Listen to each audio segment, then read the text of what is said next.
არსებობს საიდუმლო, რომელიც არ გაიხსნას. არ არსებობს დაფარული, რომელიც არ გაცხადდეს. გადაცემა X-კოდი რადიო იმედის ეთერში. მიშა მიმინოშულთან ერთად. საღამოშიდობისა კიდევ ერთხელ ქალბატონებო და ბატონებო, X-კოდი დაბრუნდა როგორც იქნა რადიო იმედის პირდაპირ ეთერში და ჩვენი დღევანდელი სასაუბრო თემა გახლავთ მე-18 საუკუნე, როდესაც ქართული მეომრები საქართველოს მეფის გიორგი მე-11-ის ხელმძღვანელობით იბრძოდნენ ავღანეთში და ფაქტობრივად განაგებდნენ აი ამ ამბოხებულ და ესეთი წინააღმდეგობით და ძალიან ესეთი ძლიერი მებრძოლებით ცნობილ ქვეყანას. ირანის აღმოსავლეთ პროვინციებს, როგორც გითხარით, ბელუჩთა ტომი არ ბევდა და რამდენჯერ შეერკინნენ ბელუჩებს ყიზილბაშები, მდეჯერ დამარცხდნენ. მაშინ შაჰ ჰუსეინმა, რომელიც ამ ირანს მართავდა, როგორც მოიხსენეთ გადაცემის პირველ ნაწილში, გიორგი მეფეს რაღაცნაირად ესეთი იმედის თვალი მიაპყრო, მან იგი ქირმანის ბეგლარბეგა დანიშნა და შეპირდა, როგორც გითხარით, იმასაც, რომ თუ ამ პროვინციაში დამყარებდა წესრიგს, ქართლის ტახტს აუცილებლად დაუბრუნებდა. ქართველმა მეფემ შეთავაზება თავდაპირველად იუკადრისა, მაგრამ შაჰის არ მოეშვა და დიდებულებიც რაღაცნაირად მას ამ წინადადების დათანხმებაზე თხოვდნენ დათანხმებოდა ამ წინადადებას და საბოლოო ჯამში დათანხმდა. და ეს საქმე შეეძე, რომ ზედაც მე გესაუბრეთ, რომ მას შემოგვინახა თავის ნაშრომში ეს ცხოვრება მეფეთა, ეს ქვია მის წიგნს, სადაც აი ეს ისტორია და ეს ეპოპეა არის, ეს თავგადასავალი ქართულთა ავღანეთის არის მოთხრობილი დეტალურად.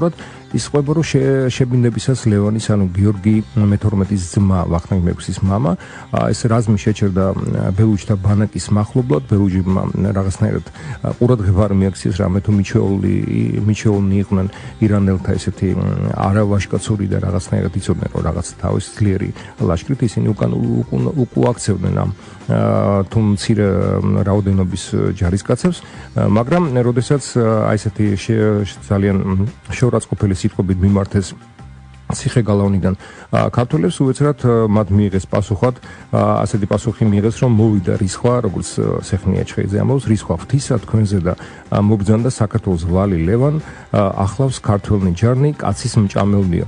ქართველთა ხსენება ცოტათი შეაფერხა ეს ბელუჯები და არც თუ უსაფუძვლოდ, რამე თუ ქართველებმა ხმალმა, პირდაპირ ვთქვათ, როგორც ჩანს ყიზილბაშებსაც გაუმაგრა გული და 2000 ბელუჯიდან მხოლოდ 500 გადაურჩა სიკვდილს. ანუ 1703 წელს გიორგი მე-11 იბრუნებს 1688 წელს დაკარგულ ქართლის სამეფოს ტახტს, ანუ ფაქტობრივად რაღაც სიტყვიერად მაინც შესულდა ეს პირობა, თუმცა ირანის შაჰი მაინც არ უშვებს ქართლში მას, რამე თუ ესეთი მებრძოლის გაშვება ხელიდან როგორ შეიძლება, ის აძლევს მას ირანის მთავარსარდლის თანამდებობას, საკმაოდ ძალიან დიდი წოდება და ძალიან დიდი თანამდებობა გახოთ იმ დროისთვის.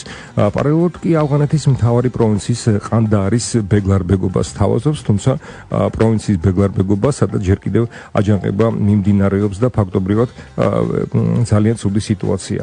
მაგრამ უნდა ითქვას, რომ ქართლში დაბრუნება ეჩინა, რა თქმა უნდა, გიორგი მე-11-ის, მაგრამ სხვა გამოსავალი არ არსებობდა. რა თქმა უნდა, შეიძლება ორად გაიყოს აზრი, რომ რატომ დარჩა იქ, იმიტომ რომ კარგი თანამდებობა და დაუშვათ კარგი პირობების საცხოვრისი შეექმნა, მაგრამ არსებობს მეორე და ჩემთვის უფრო მისაღები ვარიანტი, რამე თუ რადგან გიორგი ქართლში არ გამოუშვეს, ეს სამეფო ვიღაცას უნდა ემართა და სწორედ აი გიორგისი ყოფნამ განაპირობა ის ერთგვარი ცოტათი აღმავლობა, რაც იმ პერიოდის საქართველოს დაეთყო, თუნდაც პირველი ქართული სტამბა დაარსდა ვეფხისტყაოსანი გამოიცა, ქართლის ცხოვრების შევსება, გადამუშავება მოხდა.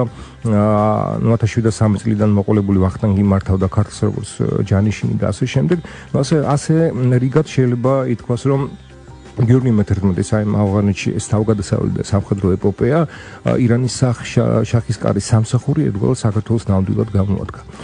თავდაპირველად, როგორც გითხარით, მეფემ გიორგიმ გაილაშქრა ბელუჯების წინააღმდეგ, რომლებიც სასტიკად დაამარცხა და საბოლოოდ შეიძლება ითქვას ცუდი სიტყვა, მაგრამ დამშვიდა და მოათვინიერა კიდაც, როგორც სეხნია ჩხეიძე ამბობს ამას და ზოგიერთი ისტორიკოსის ცნობით მაშინ ავღანეთში 2000-მდე ქართველი იბრძოდა. ამ გამარჯვების შემდეგ შედეგ შაჰის თხოვს გიორგის, რომ ის ავღანეთში გაემგზავროს და ცნობილია, რომ ავღანელები ითვლებოდნენ ერთ-ერთ ყველაზე დაუმორჩილებელ ამას ხაზგასმით ვამბობ, რომ მაშინაც და ეხლაც ესეთი სიტუაცია.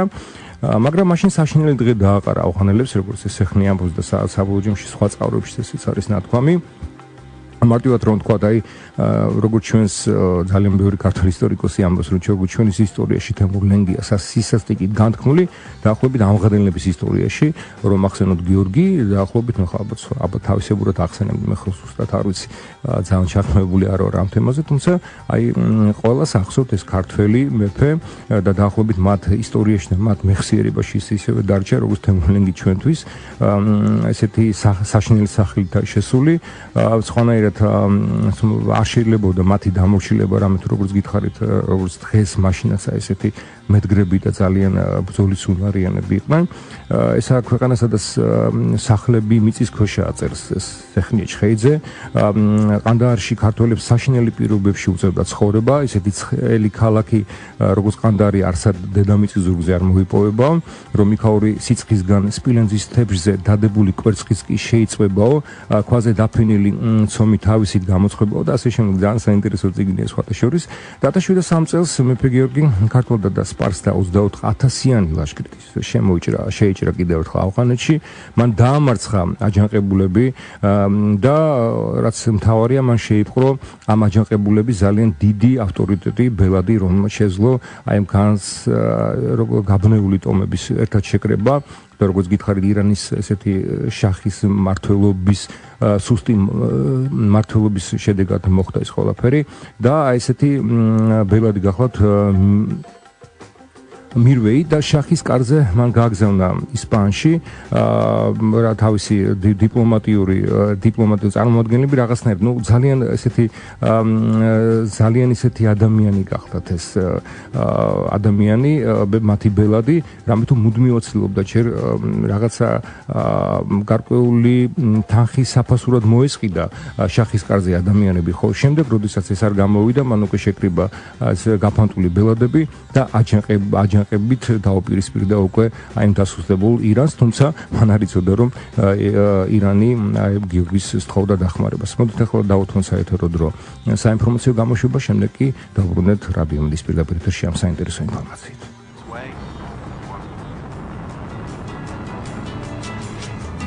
მოვარგოთ X კოდი დაშიფრული X ფაილების გასახსნელად. X კოდი მიშა მიმინოშულთან ერთად. საკავშირობისა ქალბატონებო და ბატონებო, ჩვენ განვგზავნებთ საინტერესო თხრობას იმის შესახებ, თუ როგორ მონაწილეობდნენ ქართველები ავღანეთში საომარ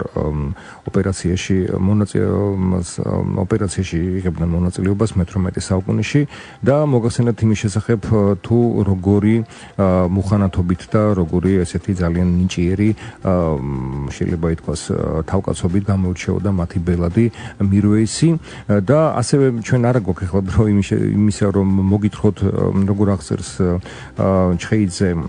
სეხნია ჩხეიძე თავის წიგნში აი ამ ქართველთა ვაჟკაცობას, თუ როგორი მხნეობით შედიოდნენ ისინი ბრძოლის ველზე, თითქოს და ქორწილში მიდიანო დაახლოებით ესე ამბობდა აი მეთაურთა ვაჟკაცური მაგალითით განხნევებული რიგითი მეომრები, წერს იგი, რომ ზემან ღვთისამან ასე მივდიოდით, ვითარცა ქორწილსა შინა წვეულნი ყოფილიყავით, რომ თუ სეხნია თავად იყო მონაწილე ამ ლაშქრობისა, ამიტომაც აქვს მას უფლება დაახლოებით პირველი პირიდან ესე ისაუბროს. ძალიან ბევრი მაგალითების მოყვანა შეიძლება საარაკო გმირობის საქართველებისა, თითქოს აი თამაშივით იგებდნენ ისინი ესეთი ძალიან რთულ ბრძოლებს, სხვათა შორის გითხარით კიდეც, რომ ავღანეთში ქართველები დაახლოებით ისეთივე სიძლიერით და სიმძაფრით მოიხსენებენ ხოლმე ისტორიოგრაფიაში და ზოგადად ხალხურ მეხსიერებაში, როგორც ჩვენ მოიხსენიეთ ხოლმე აი ჩვენ ყველაზე ცნობილ ავკაცობით არ უნდა სისხლისღვრით ცნობილ დამპყრობლებს. თუმცა უნდა ითქვას, რომ მირვეისის მომხრეთა მუხანადობით იყო გამოწვეული ასეთი სახე დაჟის ფორმისა სისასტიკე, აი თვითონ წერს ჩხეიძე, სეხნია საიდკენაც უჩნი იყო გაუსევდის ჯარსა და უყვის ყათლამი, ზოგი კლდესა გარდაყარის, ზოგი ცოცხალი დამარხის, ანუ ძალიან სასტიკად იქცეოდნენ თავად ადამიანები და სხვათა შორის აი ამ მირვეისის თარეშისგან გათავისუფლებული მადლიერი ადამიანები ამბობდნენ რომ კურთხეულ არც ღმერთი თქვენი მაგისთანა კაცნი დაობადები ხარ და ჩვენთვის ასეთი გამორჩეულები ხართო რომ აი ამ სისასტიკეს მოგვაშოროთ. ამიტომ ეს სისასტიკე კიდევ ერთხელ ამბობ არ იყო გამოწვეული ჩვენი ხასიათიდან, რამე თუ მოგახსენებთ კიდეც რომ ძალიან ხალისიით და ესეთი სხვანაირად იბრძოდნენ ყოველგვარი ღვაწლის და ბოროტების გარეშე, უბრალოდ ეს სისასტიკე იყო განპირობებული იმით თუ როგორი სურათი ხვდებოდათ მათ მაშინ, როდესაც ისინი შედიოდნენ სოფლებში. და ნუ საბოლოო ჯამში მინდა თქვა რომ მირვეისი ყანდაყრის პროვინცია დამშვიდა, ქართველებმა შეძლეს აი ამ პიროვნების მირვეისის შეპყრობა და შახთან გააგზავნეს, თუმცა ეს ძალიან ესეთი სახელგანთქმული იყო თავისი მუხანათობით და რაღაცნაირი ადამიანი იყო, ხო ხვდებით, მან შეძლო რაღაც თანხა გადაუხადა იქ ვიღაცებს, შახი დაეთანხმა, რაღაც მოახერხა მათი მოსყიდვა და მინდა თქვა რომ გიორგი თავის დროზე მირვეისსავე დახმარებით ერთ-ერთი ავღანური ტომი დაიმორჩილა და ქართლის მეფეს ეჭვი შეეპარა, როდესაც ის გამოუშვეს. ერთ-ერთი ავღანური ტომი დამორჩილება ესეთი ედგულებით იყვნენ ისინი მირვეისისადმი განწყობილნი რომ მან აიღო და ეს გაწირა ეს ადამიანი და რა თქმა უნდა გიორგის უკვე მაშინ ეჭვი ეპარებოდა, ის ამბობდა რომ ის მუხანათია, რომ ის მხოლოდ და მხოლოდ აი ამ ნიღაბს ირგებდა, ანუ ფარისევლობდა. ნუ გიორგი მე-12-მ შეიპყრო, გითხარით, მირვეისი შახს კარზე გაუგზავნა და მისი ღალატობის საბუთი ვერ იპოვეს. სხვათა შორის მან იმდენიც კი მოახერხა რომ ლევონ ბატონიშვილიც კი, რომელიც თან ახლდა გიორგის და იცოდა მირვეისის მუხანათობა, ისიც იმასაც კი შეეპარა, ეჭვი და უთხრა, ნუ სულტყუილად ეჭვფო, ნუ მირვეისი ჩვენი უერთგულესი ადამიანიო, ლევან ბატონიშვილის უდასტურებდა მას რომ ეს კაცი უბრალოა და შენი ქების მეც არაფერს არ აკეთებსო, მიიღე შეიტკბე როგორც ერთგული მეო მარიო. ნუ საბოლოო ჯამში რაღაცნაირად აი ამ სიტყვებმა, ამ მუხანათურმა მისმა ეს მდგომარეობამ, ასეთმა პირფერობამ თავის საქმე შეასრულა, მისი ყურადღება მოდუნდა და საბოლოო ჯამში ეს საბედისწერო აღმოჩნდა გიორგისთვის. არაერთ გზის ძლეულმა მირვეისმა მუხანათობით, როგორც გითხარით, მაინც გაიმარჯვა. ეს მოხდა 1709 წელს, მან ყანდაარის სიახლოვეს რამდენიმე სოფლის აჯანყების ინსცენირება მოაწყო, თითქოს და აი რაღაც ძალიან სერიოზული აჯანყება მზადდება, რა თქმა უნდა გიორგი მეფემ აი გააგზავნა თავისი აჯანყებულთა ჩასაკრობად საგანგებო 300,000 კაციანი ლაშქარი, რჩეული მეომრები და მან რა იცოდა რომ ეს ყველაფერი მოწყობილი იყო. ამასობაში მირვეისმა დამოყრება შესთავაზა გიორგი მე-11-ს, თავის ასულის მithოვებასაც კი შეპირდა, ნიშნობაზე მისულ გიორგის შესანიშნავი ამბობს თვითონ ეს სექნი არაჩვეულებრივი სუფრაპულმარილი გაუშალო და როდესაც მისი მახლობლები ღვინის შემდეგ და ღვინის მირთმევის შემდეგ, რა თქმა უნდა, ღვინო არ იწოლი ქონდა, თუმცა იცოდნენ ქართველების ეს ამ სასმელისადმი დამოკიდებულება, აი ღვინის შემდეგ ისინი ძილს მიეცნენ და სწორედ აი ამ დროს მირვეისმა ნიშანი მისცა მის ხელქვეითებს და როგორც ერთ-ერთი პოლონელი მისიონერიც თეოდორ კრუშინსკი აი ამ სიტუაციას აღწერს, ის ამბობს რომ აი თავდასხმის შემდეგ რაღაცნაირად ეს ყველა ამოჟლიტეს, თუმცა გიორგი მაინც შეძლო გამოფხიზლება, დაავლო ხელი ხმალს და როგორც ახლა ძალიან ვრცელი ციტატაა, მე რომ ამის მოყოლას მოყვე, ნახევარი გადაცემა არ იყოფა. ნუ ყოველ შემთხვევაში მან 8 ადამიანს გაუსწორდა ეს მუხანათურად დაჭრილი, რამდენიმე ის არ იქონდა მას უკვე თავშიც მოხდრილი, მხარშიც, მაგრამ ის მაინც განაგრძობდა ბრძოლას სიცოცხლის ბოლო წვეთამდე, როგორც გითხარით, 8 ესეთი მასზე უფრო ასაკით ახალგაზრდა და უფრო მხნე ჯარისკაცების მეტოქეების მასზე ამ თავდასხმელების განადგურებას კი შეძლო, თუმცა საბოლოო ჯამში ის მაინც რა თქმა უნდა ასეთი ჭირლობების შედეგად გარდაიცვალა.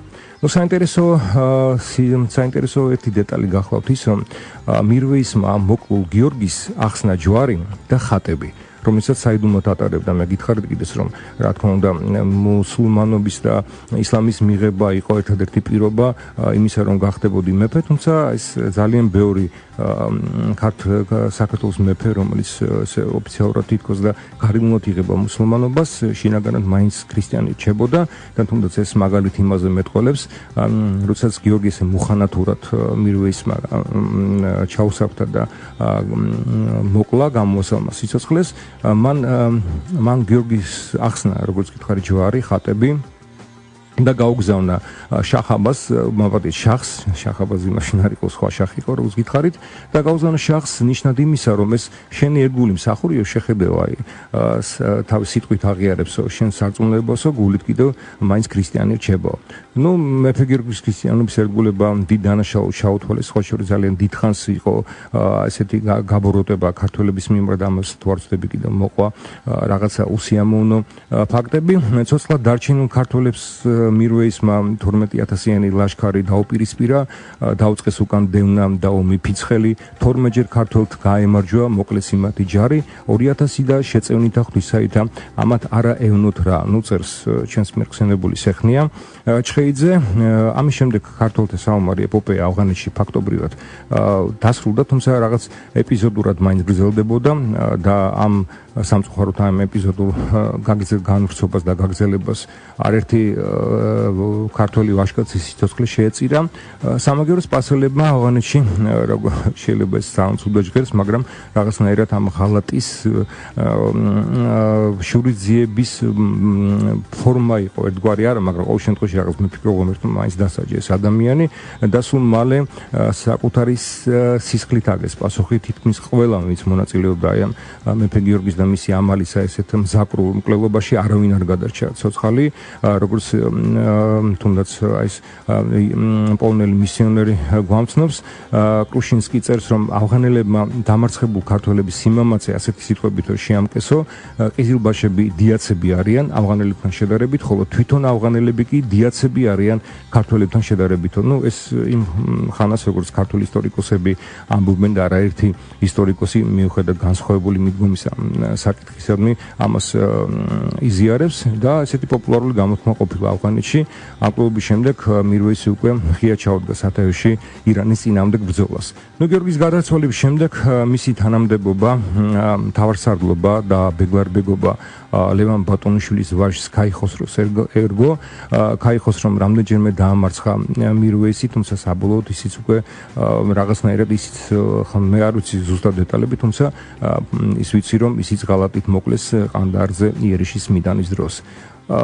ნუ მინდა ხანელუნო გვასრულე ჩვენს გადაცემას და მინდა გითხრათ რომ ეს არ იყო კიდევ ერთხელ ხასკაცმით ვამბობ და ეს მხოლოდ ჩემი აზრი არ არის, არამედ იმ მკვლევარების აზრიც გახლავთ, რომელიც აი ამ თემაზე უფრო დეტალურად მუშაობს, რომ ეს არ იყო უმიზნო სისხლის ღრა რაღაც ქართველებისა უცხო მიწაზე, როცა ისინი ირანს და ავღანეთში თავის სისხლს ღვრიდნენ, თავის რაღაცნაირად ესეთ კიდევ ერთხელ ამბობ ის სიმკაცრე, რომელზედაც ჩვენ საუბრობდით, რომელიც აი ამ ბრძოლებში იყო ერთგვარად ხაზგასმული და ის რაღაცნაირი სისასტიკე, რომელიც ქართველებმა რაღაც მეხსიერებაში თავისი კვალი აღბეჭდეს ავღანელთა ხალხში, ეს არ იყო რაღაც ისეთი სისასტიკე, იყო უბრალოდ პასუხი იმ სისასტიკეზე, რაც მან ხდებოდა და ამის ხაზგასმა მინდა თქვა, რომ ის სილაღე და სხვანაირები იყვნენ და მიუხედავად იმისა, ძალიან ბევრი ავღანელიც კი მადლობას ეუბნებოდა ქართველებს იმის გამო, რომ მირვეისის ასეთი როგორ გითხრათ, აი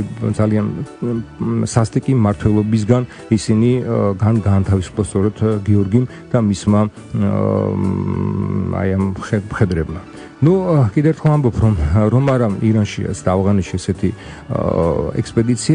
ექსპედიციებში ქართველების მონაწილეობისა ვახტანგ მეექვსე, სულხან საბა, ნუ ესეთი უდიდეს ეროვნულ საქმეებს ვერ გააკეთებდნენ. ბევრი ქართველი ისტორიკოსი მიიჩნევს, რომ ისეთი კულტურული აყვავების ხანა, როგორც მე-18 საუკუნის დასაწყისში იყო, რაოდენეს არ უნდა ჟღერდეს ესე საოცრად, გიორგი ბრწყინვალის პერიოდიდან მოყოლებული არ ახსოვსო საქართველოს და ალბათ მეც ამას ვადასტურებ, როდესაც აი ამ მასალას ვეცნობოდი, რომ ნამდვილად ასეა. სხვა შორის ქართველების ვაჟკაცობა და მეომრული სული დღესაც ახსოვთ ავღანეთში და დღესაც ხშირად იმეორებენ აი ამ ეს დაუმორჩილებელი ადამიანები ამ ფრაზას კიდევ ერთხელ გავიმეორებ. ავღანელები სპარსელებთან შედარებით ლომები ვართ, სპარსელები კი ჩვენთან შედარებით ცხვრები, ხოლო ქართველებთან შედარებით ცხვრები ვართ, ქართველები კი ლომები არიან ჩვენთან შედარებით. ნუ ეს ფრაზა, როგორც ამბობენ, ეს ფრაზა დღესაც კი ცოცხალია ავღანეთში, რამე თუ მათ ჯერ კიდევ ახსოვთ მეფე გიორგი, რომელიც კარგი ხნის განმავლობაში იყო ავღანეთის ბეგლარბეგი. დიდი მადლობა დღევანდელი ასეთი რომ დავუთმეთ ჩვენს გადაცემას ყურადღება.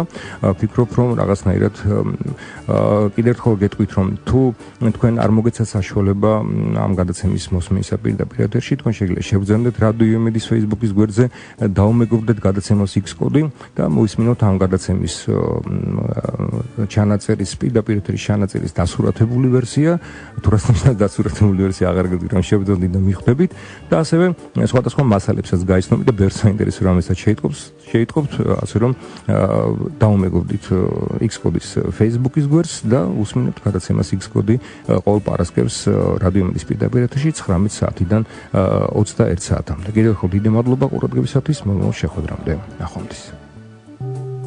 არ არსებობს საიდუმლო, რომელიც არ გაიხსნას. არ არსებობს დაფარული, რომელიც არ გაცხადდეს. გადაცემა X კოდი რადიო იმედის ეთერში. მიშა მიმინოშულთან ერთად.